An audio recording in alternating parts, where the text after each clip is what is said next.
Hello everyone, it's Evie here, and today I'm talking a bit about the ego. So if you don't know, the ego is the part of us that makes us human. It is the part of our mind that will say, oh, there's a snake over there, I should stay away from it because it's dangerous. It's the part that helps us understand our experience here as a human. Um, and it'll tell us things like, I need to fit in, otherwise people are going to reject me. And in the past, way distant past, that was important because a lot of people, most people, lived in tribes. And if you were rejected from your tribe, there were very little chances of you surviving. So you wanted to make sure you fit in. But that way of thinking has carried over into today. And it's not really as necessary as it once was to make sure you fit in. But the ego also tells us other negative things. The ego loves drama. It loves to tell us things that aren't true most of the time. And sometimes it can be hard to distinguish that, what's ego thinking and what isn't. And for me recently, I've been dealing with my ego, working with it.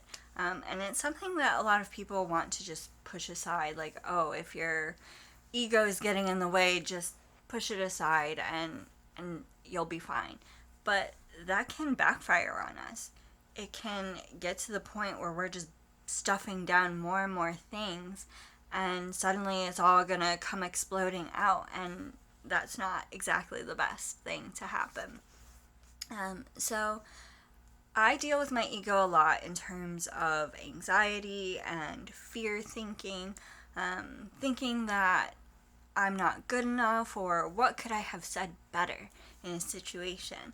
And even if, like I realized yesterday, that even if the conversation goes really well and I get what I hoped for as my outcome of this situation, that my ego still gets on my case about it. And I thought that it would be gone, that if something good happened, my ego wouldn't have anything to say. But no, it still did. It still came in full force and just like hammered me with all of these thoughts of what I could have said better, what I could have done better. And I was so confused because I was just thinking, well, I got the outcome I wanted. Why is this happening? Why am I still thinking these thoughts? And it's like one or two words that could have been said better. And we all slip up on our words once in a while, and it happens. And nobody is sitting there like, oh my God, you said the wrong word. How dare you? It's something that people brush off as, oh, well, it was a little slip. That's okay. But when we examine that ourselves, we are hard. We are so hard on ourselves. At least I personally am. And it's something that I kept thinking about over and over and over again. It was just like, okay, this has to stop.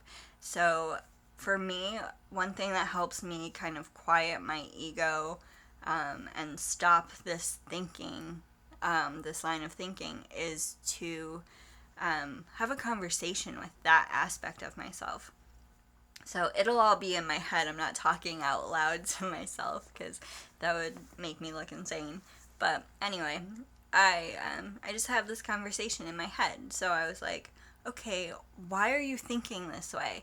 And I just went down the list of questions. Why are you like getting on this line of thinking? And what's going on beneath the surface and stuff like that. And it really boiled down to fear-based emotions and trying to protect myself. That's what the ego does. It tries to protect us at all costs from any harm. But what happens is that we hurt ourselves even more because we are getting on our case about certain things. And for me, that's a defense mechanism. So even though I got a really positive outcome in this situation, my ego is thinking of all of these things that were very small and insignificant that I could have done better. So if something goes wrong in this situation, I have an excuse in my head for like, okay, this is why it went wrong. This is why. So it's like, oh yeah, I knew that was going to happen because these are the thoughts. These are the things that I did wrong. And gotta put air quotes for did wrong because I didn't really do anything wrong. I was just being myself and said a word or two that were kind of misplaced. And it happens. And I forgive myself for that. But I feel like this is a situation that a lot of us deal with from time to time. And it's something that I personally am tired of in myself. Like, I don't want to feel that way. I don't want to be hammered with all of these thoughts. And I figured that other people could probably benefit from hearing me talk about my situation and my dealing with it. That I just have a conversation with these aspects of myself, with these thoughts, more specifically, rather than just like general ego, why are you the way that you are? I more will say, why are you thinking this way right now? Why is this line of thinking happening?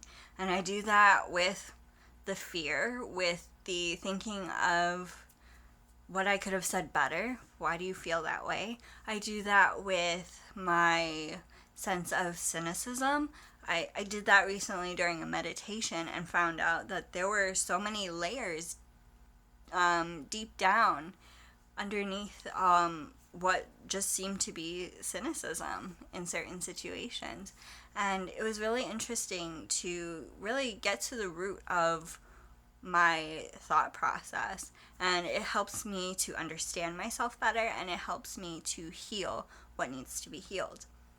So I feel like you can try this if it's something that calls to you, if this is something that you deal with where you're just stuck in this fear-based thinking and you constantly are beating up on yourself over what could have gone better.